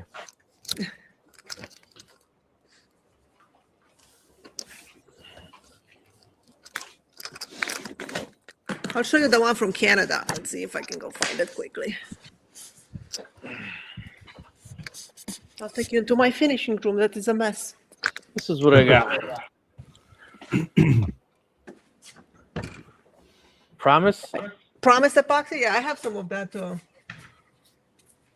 So you see all my epoxies are here on the bottom. So the liquid glass is nice. Ice is nice. That's Texpert. I've used that a lot. But the one from California, let's see. I think I have it here somewhere. Not from California, from Canada. I think is... She might do a little epoxy, guys. We just saw 100 gallons down there. I have it somewhere in here. I've heard of crazy cat ladies, but not crazy epoxy ladies. It's this one. Slow casting. I don't know that one. It's from Rusty Designs. Huh. And it's really nice. It's very, very clear and pretty thin because it works good even in colder temperatures. When I didn't have a heated shop, that cures at 60 degrees with no problem. And it's just really nice. And if you do like a pour that is over an inch, it has a really nice exothermic reaction. You get these really cool wave-looking things. Cool. If I do more epoxy, I might reach out and ask you what brand that was, because I'll probably forget 5 minutes from now. My favorite, but yeah, I bought a whole bunch of it. Skylar, you're very artsy. So is there anything new that you're trying this year you haven't tried before, or anything we should be on the lookout? I don't know. I bought all the tools and everything last year to start some stained glass things. So nice. I want to incorporate some of that with my woodworking. I have not set it all up yet. It's still in a closet upstairs. But okay. I have everything I need. I have I don't know, 50 pounds of glass and all the sanding machines and all that stuff and the cutting. But I have not done it yet. Very cool. So those are... You're going to solder and weld it or whatever, put it all together, and nice. Yeah. Yeah, I was thinking of doing some little night lights, kind of like lamp thing, and you have some cool colored glass in it and the wood and I don't know. Lamp shades. Like Tiffany. People. Yeah, not necessarily. I was thinking more like a tabletop lamp that is kind of like a tower. Imagine a wood with little windows and. Yeah, more modern than Tiffany lamps, but people. Right. For some reason, people buy lampshades, right? And like artistic ones. Yes. And they'll pay money for them. I have a Tiffany lamp, and it's my husband's favorite. Yeah. Yeah, they look nice. Not cheap at all. Well, if it's an original Tiffany lamp, yeah, it's not going to be cheap. No, not at all. So I definitely want to start doing more everything that I've done on like these, I make these little boxes that set on gravestones that are for flowers, but all the engraving that I've done on them have all been with a laser. And I really want to start pushing my limits, learning new skill sets, and doing that with the CNC. I would think it's so much easier with a CNC with a V-bit. I mean, I do it with the whatever this little fake CNC. It does it just fine. Yeah, so kind of like what you were saying before, though, like you have all these jigs set up. Like I have like all these templates, all these jigs in the laser. I can just kind of like, you know what I mean? So I have to learn setting all that up and creating all those files, you know, in the CNC. So it's gonna be, you know, but I want to learn. That's something I want to start doing in the CNC. I cannot wait for you to make some videos on the CNC. Yeah, I've been busy trying to make money to pay for all this stuff. Yeah, but you're a YouTuber. That means you're rich by definition. Yeah. Speaking of, I did my taxes, and my wife was like, you don't have to report those 1099s. It's not a lot of money. And I said, you know what they said? The IRS said that since they cut the IRS, they don't have a lot of employees now. They have these bots. And one of the red flags they're looking for is matching if you reported 1099s, you know, and it made me owe money when I reported my earnings. And I was like, well, it is what it is, you know, like, but exactly what you just said, Steve. People just make that assumption, you know, like when football came, man, football season was good to me. That's all I can say. Christmas was good to me, and then it just died. Like I think, especially February, this month has been the slowest it's been in 3 years since I've been selling things. February is usually a slow month. People get depressed in February, right? So, but in March they want to spend money again because you know they were depressed for a month. Yeah. So to me, my prime's going to start. So I sell a lot of flower boxes and a lot of bed garden boxes and a lot of those flower beds for the graves. So all that's going to start coming. Like my peak of my season's going to start, you know, and it starts kind of tapering off dead in the middle of the summer, you know, but yeah, so definitely start, you know, like we said, you can make something on a CNC, you can make something on a laser, you can make something, but when you start like crossbreeding, so to speak, with different pieces, I think that's when it sets you out different than somebody else is doing. Because it's different. Yeah. Usually, like some people will buy a CNC and it's like, oh, I want to start a business, and they just buy a CNC and they just do whatever they can cut on the CNC, and they don't have any other tools. Right. So I mean, lasers are the same, right? Like people, I mean, some of it's budget, right? You can only afford one tool, and you buy one, and you figure, well, I'm going to make everything with this, but you know, it doesn't work that way, right? You need lots of tools. When I was at my last craft show, the guy that was selling next to me, he was selling wood turning stuff. So he had all kinds of like little round things and whatever. He was selling these platters, and he came to me. He's like, I have a question. He's like this old gentleman, you know, I want to say, I don't know, like almost 80. And he's like, I have a question for you, woodworker to woodworker. It's like, how do you, because I was having the cutting boards and stuff. It's like, how do you glue your cutting boards? I thought it was so odd that he asked me. He's a wood turner. He's been doing woodworking all his life. He's like, you know, I turn these big platters and I make all of them from chairs that I found on the street when people take their trash out. So the seat itself, I turn it into a platter. It's like, but I'm running out of it. I'm running low, and I do not know how to glue a board so I can make more platters. So I was like, how can you not know that? That's crazy. So you set them off with some glue? Looks like you're up, Skyler. I have a buddy who's a wood turner, and now he's a master craftsman type wood turner, right? Like he's a master wood turner, and he does crazy stuff. But I basically, you know, my theory is, you make things that are round. It drives him a little crazy, but he makes like real art. Like you know, he's a pro. Skylar, have you watched Michael's video on duplicating and replacing the stained glass windows on a bank that lost its windows in the fire? No, I do not know who this Michael is, but sounds interesting. That's cool. I think I'll start with something really small. At some point this year, I want to do some electroplating. I've seen people doing that with 3D printing. They're making the chains look chrome and gold. Yep. Yeah, and that's what I'm interested in, right? Is using a 3D print as a form and then electroplating on top of it. Really, all you have to do is spray it with zinc paint so that there's a metal surface there, and then you can electroplate it. But it allows you to do lots of crazy things that you couldn't do otherwise.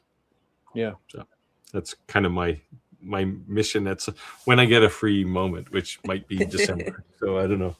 Nice one. Skylar, you want to take this? What brand's epoxy best for shelf life? None of them last for too long once you open it. They will start to yellow and stuff. So just make sure you don't open a million of them like I do. I'm like, oh, I'll try this one. Oh, now I tried this one. And now you have like 10 different open bottles. Just open one and use it.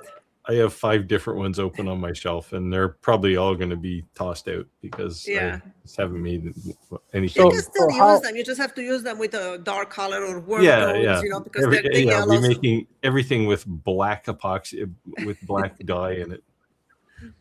So how long do you think that you should, or how long would it, once you open it, you start seeing the negative effects on it, do you think? I think I use it enough where I have one that turned yellow, and that's just the Total Boat tabletop. That one is like completely yellow in the container right now. But like you open it, you think you should use it within 30 days? You think no. I would think like a few months for sure. Yeah, about 6 months on the outside, I'd say. Okay.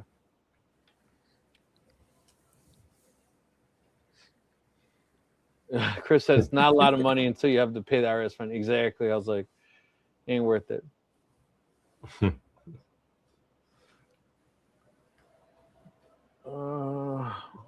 Ordinary woodworker says Roy, most support a year of shelf life. This is the epoxy, I guess, but I have used epoxy that was over 2 years old. Yeah, it'll still cure. It just turns yellow, and if you want to make something for those out there that are watching this, if you are trying epoxy, please read the directions carefully. Yes, I've used some of penetrating epoxy from Total Boat, which is amazing, and I use it all the time now. But I was just so used of some ratio of the epoxy I was using before that I used the ratios all wrong. And it heated up. It got like 370 degrees and started smoking, and it was like terrifying. Wow. My plastic cup melted and shrunk. Whoa. Wow. Yeah, I have a video on it. I filmed it. After I saw what happened, I was like, whoa, that was crazy. So then I was like, okay, I'm going to do again exactly what I did and film it. So I have a video on it. Yeah, and some of them, the mix is by weight and some is by volume. So right. I try to use mostly the ones that are by weight. That's why I like the one from Canada. It's easier to work with. But some are 3-to-1, some are 2-to-1, some are 1-to-1. So. Yeah, but usually the different size of bottle is a good indication that it's not 1-to-1. Right. But Chris said, when shelf life matters, I mark the date on the once he opens it, he marks the date with a thick marker. Yeah, that's always a good idea. Yeah. I have a whole bunch that have no date on them. So me too. That's the advice I give, but I never follow. Yeah. Very good conversation. So let us know if you have any more questions. If you made it this far in the live and you are not a member of our Facebook group, I highly suggest that you join. ShopTalkLive.club. It's not a website. It's just an auto forward to our Facebook group, so we don't have this big long URL. Shop Talk Live Facebook group is not my Facebook group, Steve's, Rogers, or it's actually, the reason I'm mentioning this is because everyone knows we're influencers. Everyone knows that we sell, and we highly encourage everyone to post your stuff on there, so you're not stepping on anyone's toes by posting your own social media content. You're not stepping on anyone's toes by posting your items for sale or anything like that. We definitely suggest you share within the community. You guys need to post more in there. I try. I am the worst social media person on the planet. I feel like every time I go there and I look back, it's like the last post is still the one from me. Like, there you go again. But contrary to Rick's claim, I would like to think I'm not an influencer because I try not to hype things up. Yes, I review a lot of stuff, but here it is. Here's what's good. Here's what's not good. Buy one, don't buy one. It's really not my concern, right? Buy the thing that matters to you. Chris said all the rules I advise I don't follow. The book in the making. Yeah. Do as I say, not as I do. Yeah.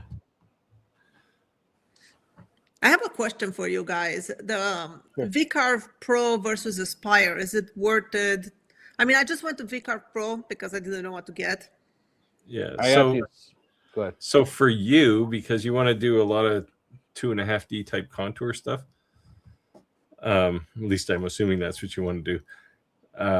Like you can do one toolpath with VCarve Pro. You can do one contoured toolpath, so you can load in like an STL file, but only one.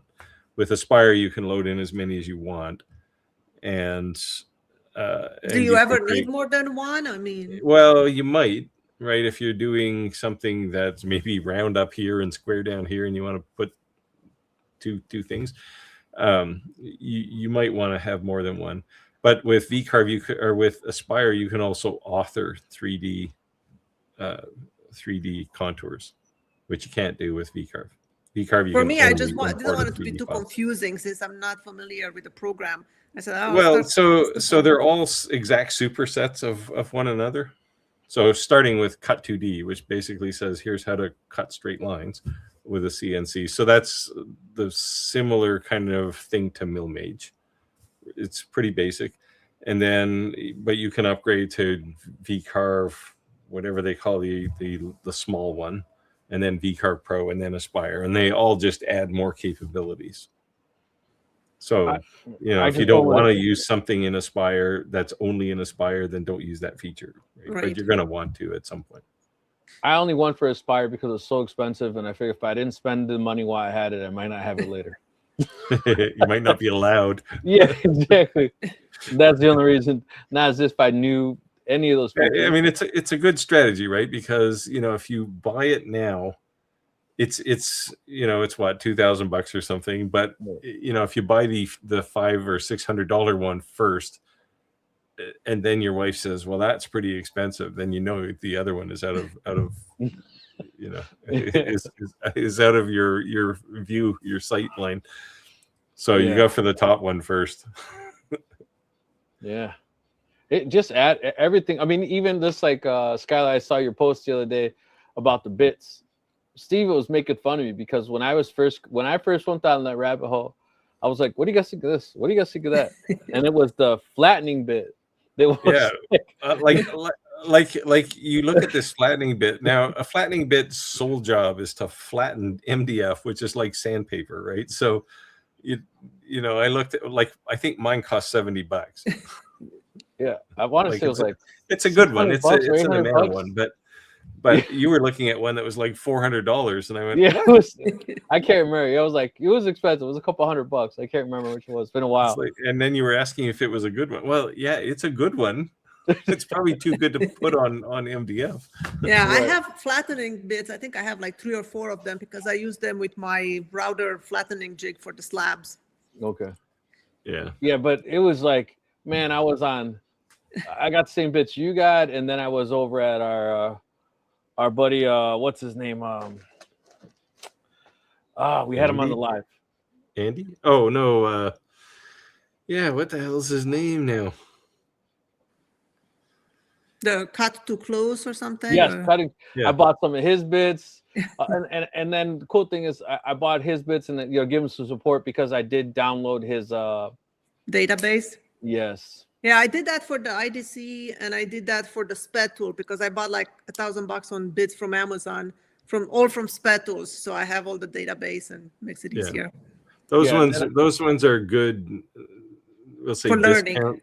Yeah, they're your learning bits, right? When you snap one, you're gonna go, oh, there goes $5, as opposed to, there goes $100.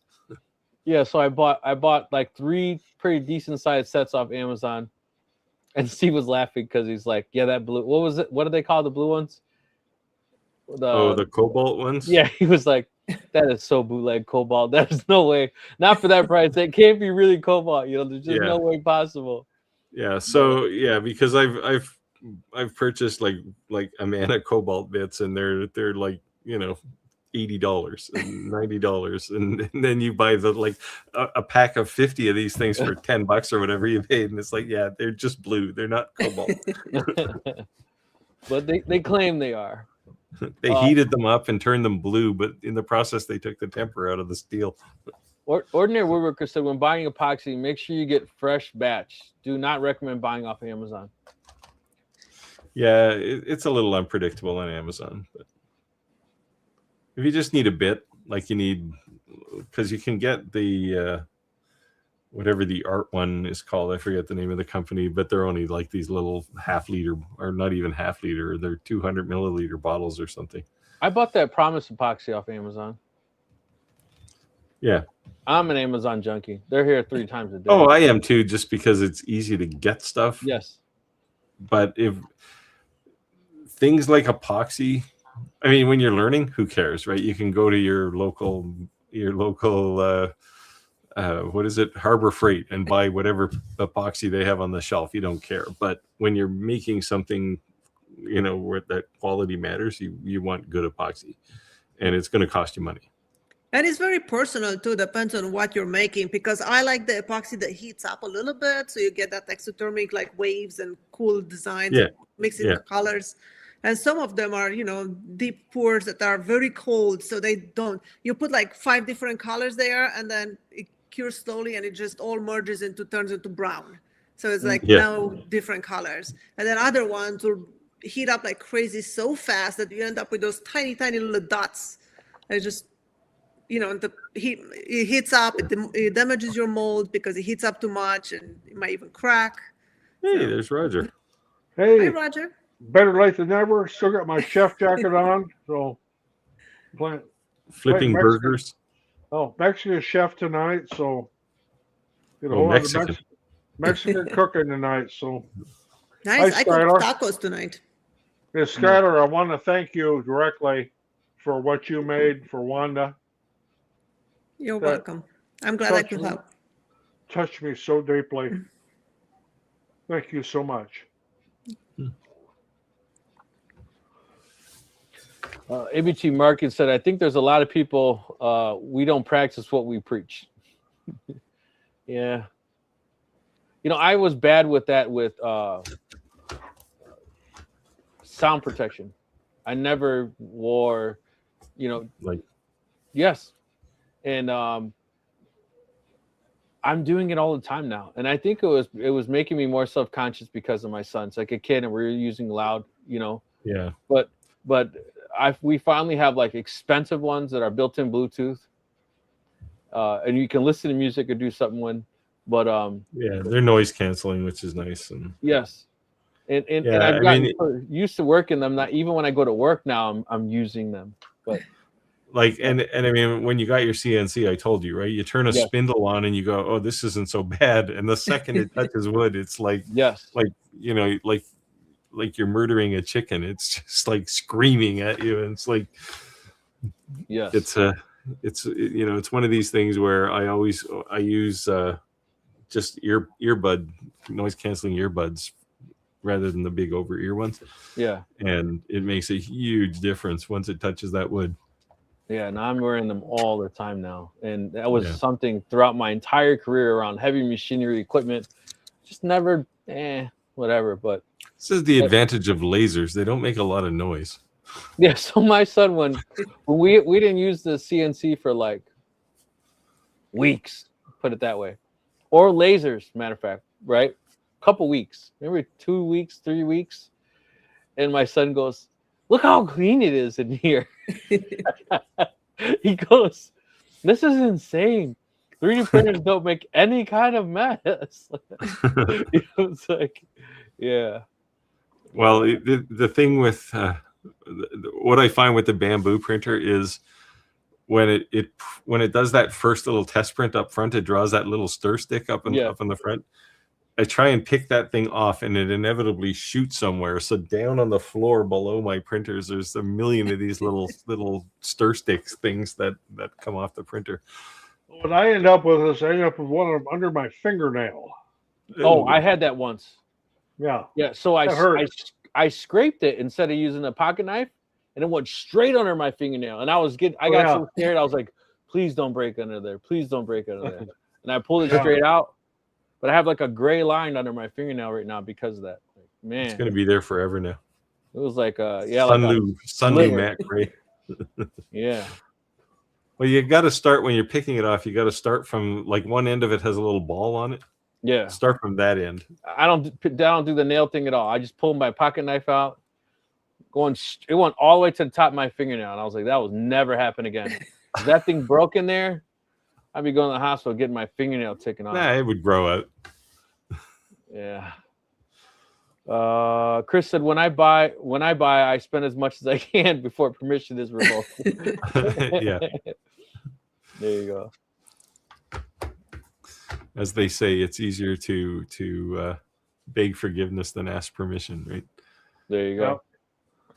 Chris, I saw someone recently, cobalt just gone up to 300%. Yeah, it's one of those things. You know, it's tariffs and costs, rising costs. Yeah, I think too, when you're buying the bits, like, I don't really understand what I needed. They all kind of look cool, and you're watching videos, and you just like click, click, click, and then you're like, check out. You're like, oh damn. Yeah. That's what I went by categories, like, general purpose, all the end mills, up, down cut, all that stuff. And I was like, okay, for V engraving, all the V bits, all the degrees and everything. Then for the 3D things, all the tapered bull nose, put those all in there. And the reality is, I mean, that's the enthusiasm to get started, but the reality is you're probably going to use about 4 bits on a regular basis. The rest of them are like, yeah, okay, I got them, but it's when you don't know what you don't know. Yeah, well, and who knows? Like, I have a keyhole bit or that every once in a while I have to make something where I gotta make it so I can hang it on the wall. I just used the keyhole thingy last week for the first time ever in my life. I have a few of them. Yeah, you can actually do it. You can actually do it with 2 separate bits, right? You can take an 1/8 inch end mill and run the line, and then take a 1/4 inch and punch the hole after. Yeah, mine I did it with just the plunge router. I just made the jig with my laser and made it. Yeah, well, not an 1/8 inch end mill. You need a flared bit, but yeah, you can do it without a bit. But it's so easy with the keyhole bit. So. Yeah, I have the keyhole bit. I haven't used it yet, but I was excited when I got it. Like, I'm gonna use this all the time. But now the thing with the keyhole bit is you need to make sure your material is held down really well, because if it moves at all, it's gonna break the bit. It's gonna mess up your material, or or the keyhole is gonna be all screwed up, right? So the first time I did it with a keyhole bit, I thought, this is how I learned to use it with the CNC, because I was just using a hand router, and I punched it down, and I started moving it to make the slot, and boom, it's like, oh damn it! When I'm going to do this on my CNC. My first jig that I made it with the laser with the acrylic template. I put just like an oval basically, so I can put collet onto my router, and then I just ran it on that plastic. To make the keyhole, but I did not made allowance for the dust to go in. So when I came back to retract the bit, it stopped because it was dust in there, and I couldn't get it back out from the wood. It was stuck in the piece of wood. Whoops. Cody said, Tony said, Cody and AZ does bits, Clack, and Vidmer swear by them. Yeah, those are probably Jenny bits. Yeah, I use Jenny bits too. They're good. Chris says, you buy it, put it in the shop, and when your wife sees it months later, you go, yeah. I do that. I've done this. Yeah. I do Santa's Lady Engraving. I do exactly what you just said. And my wife's like, when did you get that? That? Oh, I had that a long time. I got that years ago. It's still got the price on it. Right? I'm horrible. I buy these hoodies all the time. That like win a free truck or whatever. There's this company called Own Boss Supply Company, and they like give away like dually pickups, trailers, and right now. heavy equipment, and you buy a shirt, and you get an entry. My wife's like, I thought you weren't gonna enter these anymore. Oh yeah, I didn't. When did you get that hoodie? I ran it a long time. That was last year. Still on it. Oh man, I never took it off.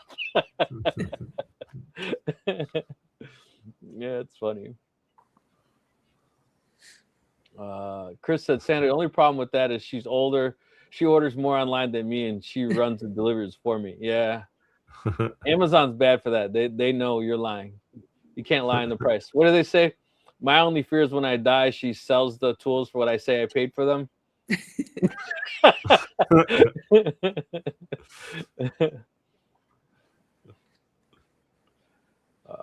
My wife, every once in a while, she'll use my Amazon account, and it's like, I spend like 6 months buying tools and bits and all kinds of things, and then all of a sudden there's like some hand cream or something in there. I said, you know what this does to the demographics of my You're messing. Now I'm going to start getting these weird ads. Steve, you got a question? Roy says, if you're marketing items for sale, 3D cut items on CNC take too long.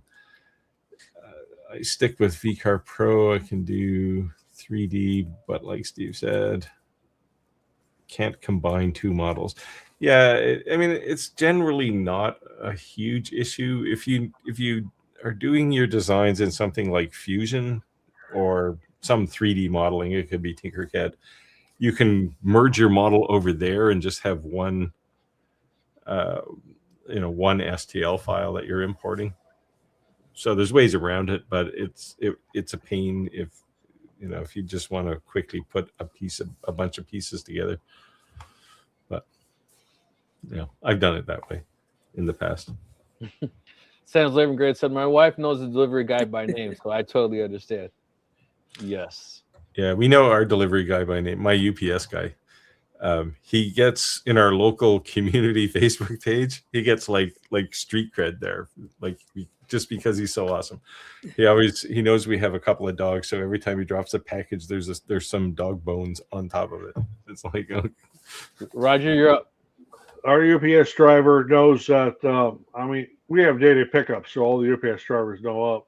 So going back to influencers, when I'm ready to buy my first 3D printer, would it be a Bamboo because Roger's influenced me? Well, I'm a Bamboo fan, although I am not sponsored by them or can't give you an affiliate link or anything else. But I can send you an affiliate link. Yeah, but he is a Creality affiliate. So if you want a Creality, ask him that. No, I bought my first Bamboo in October. And I would, at this point, would not buy another brand of 3D printer. I have now an H2D and an H2C, and I love them. Now, to me, the whole thing is everything I've done so far, there's been like a huge learning curve. And 3D printing is like a 5-year-old can do it. Literally. Yeah, so there's that aspect of it. It's generally easier to use. But the thing with Bamboo printers over some of the others is you don't have to think a lot about what you want to do, right? You take something that looks like you want, you drop it on the plate, and you push the start button, and off you go. Yeah. There's I've had lots of 3D printers. I still have lots of 3D printers. And anytime you want to use them, you have to experiment a bit. Right? There's no experimenting with a Bamboo printer. It just works. Yeah, that's a big difference. My son uses it nonstop. I didn't even want to put the app on his phone because I was like, nah, dude, no. There's a security key on the back of the printer there, right? But you can save thousands of dollars in filament. Dude, by the time this kid is like 15, if you can't use every piece of equipment I own, there's a problem, right? Yeah, well, and I mean it's good, right? Because like every generation gets a little less creative. Yeah, and it makes me sad. yeah. Because I spent the early part of my life in my shop with my father, and I learned how to use everything. Yes, and now it's like that doesn't seem to happen anymore, right? No. Now, having said that, one of my kids is a carpenter, but yeah, kids are definitely different. I mean, these kids nowadays, they can't even change a tire. It was funny. We went on a walk down, and the engineer was there, and he had a donut, and it was almost flat. And I said, "Dude, why don't you change your tire?" And he said that he had to have another guy help him because on the way there he got a flat. He didn't know how to change his tire. And I made fun of him, and it's been like 3 years later, and every time any of us see him, they're like, they make fun of him because you're 45 years old, don't know how to change a tire. Like, it's pretty bad. This is why I originally started my YouTube channel, is because when all of us old guys are gone, society's going to grind to a halt, right? It's like no one will know how to do anything anymore because we in part have ruined our kids, our future generations, by being too nice to them, right? You can't go out and play because you might get hurt. When I went out, I mean, my mother never once said don't get hurt. I got hurt all the time. but that's how you learn, right? Yeah. So I'm still waiting for, we grew up watching the Jetsons. I'm still waiting for that time to happen. Flying cars and robots. So I'm still waiting. Well, the robots will probably get here before the flying cars. Yeah. You're probably looking for Rosie the robot there. Yeah. So I guess we partially have it, right? We have the robotic lawnmowers now, robotic vacuums and mops. Yeah. Well, Elon will have his humanoid robot out there soon. They're in China. They're really taking off, right? Like they actually have humanoid robots deployed on streets. It's crazy. My son wanted this stupid little robot. Sits in the palm of your hand. $365. He's been wanting it forever. He saved his own money. He bought it. Sweet. And every time I saw a video on YouTube, it was on a docking station on a desk or on a dresser. And I didn't pay too much attention. Well, the reason is because this thing is like AI self-learning your house. So guess what happened in the middle of the night? It left. And for 2 weeks, we couldn't find it. And I said, $365 doesn't have a home button? Nope. It sneaks back in the middle of the night to charge. Exactly. Again. He was crying and crying. And I said, our first email to this company is going to be, your software has to go back to docking station. Well, or on the app, it should be find my robot, right? Right. So he says, "Can we put an air tag on this thing?" I said, "No problem. Yes, we'll 3D print or something to put an air tag on this thing." But they're not really. Well, I guess the Generation 2 ones are more accurate, but they're not really accurate enough to say much more than it's in this area of the house, right? Or it's somewhere in the house, as opposed to it's here. Yeah, we cut the bottom of our couch. Like maybe he fell asleep on the couch and it fell in there, and we just messed up our couch. We're like, where the heck is this thing?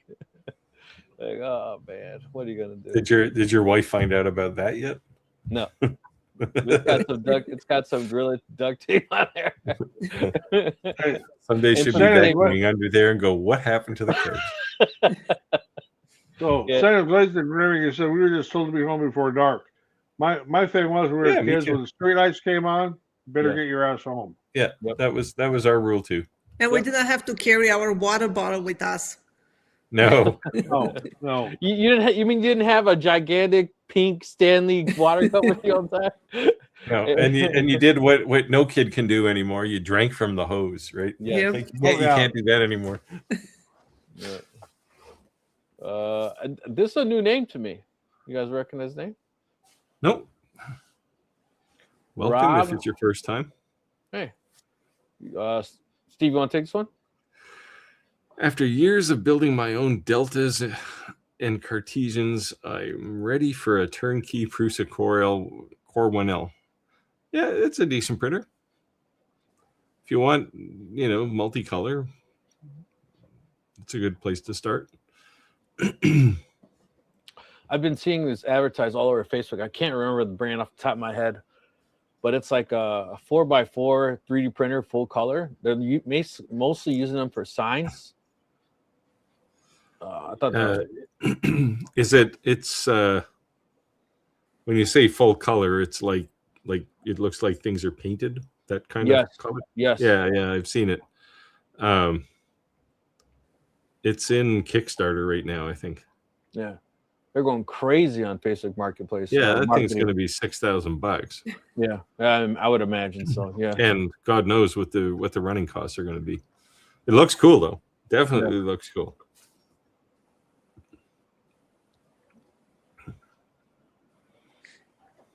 Roger seems a bit tired.